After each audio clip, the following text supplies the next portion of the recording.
Adik-adik, tentu kalian pernah mendengar istilah utang, atau malah kalian pernah mempraktikannya.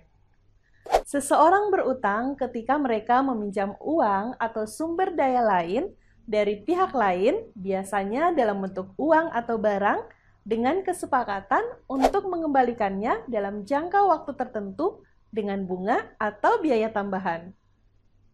Halo adik-adik, bersama Kakak Irma Lismayani. Dalam video kali ini, kita akan membahas tentang kartu utang.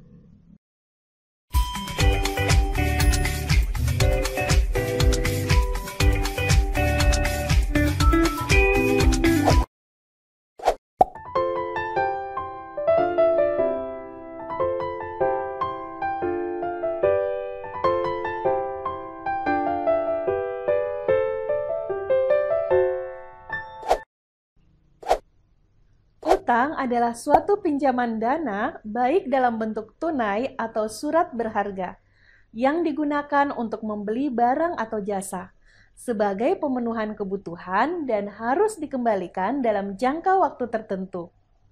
Orang yang memiliki utang berkewajiban untuk mengembalikan pinjaman atau dibayarkan secara lunas atau mencicil.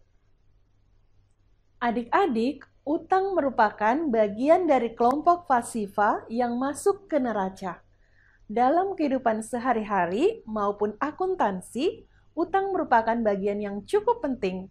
Tidak hanya itu, utang memiliki bagian penting dari sebuah perusahaan karena utang akan terus ada tumbuh di dalamnya. Walaupun hampir seluruh perusahaan memiliki utang, tapi besaran utang dan penggunaannya tentu saja berbeda-beda. Besaran utang ini akan timbul karena banyak aspek. Salah satunya adalah untuk pengembangan bisnis dari perusahaan tersebut. Kartu utang adalah bagian dari sistem pencatatan transaksi keuangan dalam akuntansi sebuah perusahaan. Kartu utang juga sering disebut buku besar pembantu utang dagang. Sebagai pembantu, dokumen ini merupakan perluasan atau perpanjangan dari buku besar umum yang memuat semua catatan transaksi keuangan pada periode tertentu. Adik-adik, kartu utang adalah buku besar pembantu yang memuat daftar semua kreditor. Kreditor adalah pihak yang memberikan kredit, pinjaman, atau utang. Ketika suatu usaha hanya memiliki sedikit kreditor, bisa saja jika hendak memisahkan akun utang usaha untuk tiap kreditor di buku besar.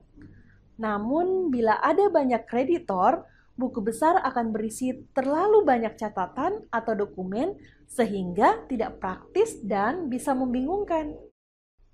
Bayangkan jika suatu usaha melakukan pembelian secara kredit kepada ratusan kreditor yang berbeda. Lalu catatan kredit itu dipisah-pisah buat tiap kreditor. Kira-kira akan seberapa banyak halaman yang dibutuhkan untuk memuat akun utang usaha tersebut dalam buku besar? Apalagi itu belum ditambah dengan akun-akun lain yang mesti dicatat dalam buku besar. Jika menggunakan satu buku besar saja, pekerjaan tidak akan efisien. Ketika hendak mencari data utang kepada vendor tertentu misalnya, pemilik usaha atau akuntan mesti menelusuri halaman demi halaman buku besar untuk menemukan informasi itu. Penyiapan laporan keuangan atau neraca saldo pun akan lebih sulit. Sebagai alternatif, buku besar pembantu utang dagang alias kartu utang dapat digunakan. Adik-adik, kartu utang dagang memuat informasi mengenai pihak kreditor, seperti vendor atau supplier. Informasi itu mencangkup identitas nama, riwayat transaksi, dan data lain yang dibutuhkan. Dalam menyiapkan kartu utang, ada sejumlah hal yang mesti digarisbawahi, yaitu satu kartu dibuat hanya untuk satu kreditor, serta termin pembayaran denda atas keterlambatan pembayaran dan pajak sudah ditentukan. Adapun buku jurnal yang menjadi sumber catatan dalam kartu utang adalah jurnal pembelian dan pengeluaran kas.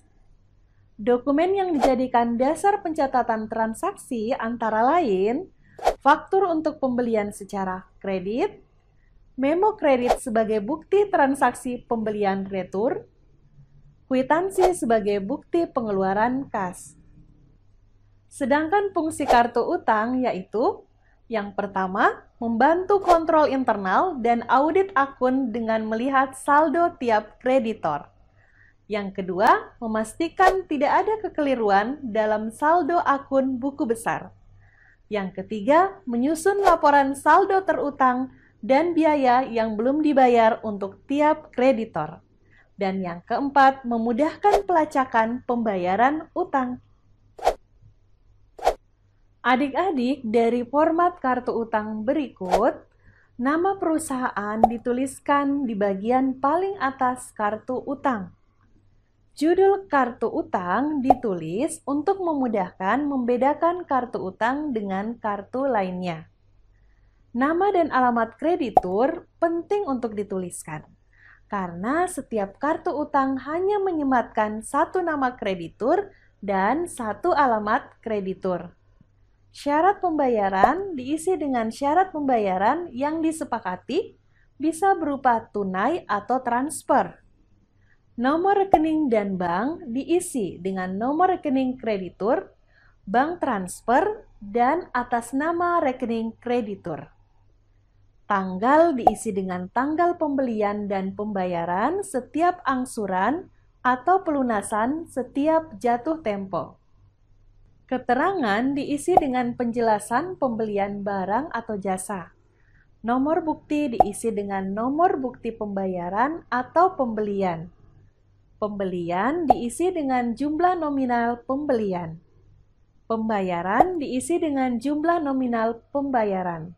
Dan saldo diisi dengan sisa utang hasil penambahan dan atau pengurangan setelah pembelian dan pembayaran.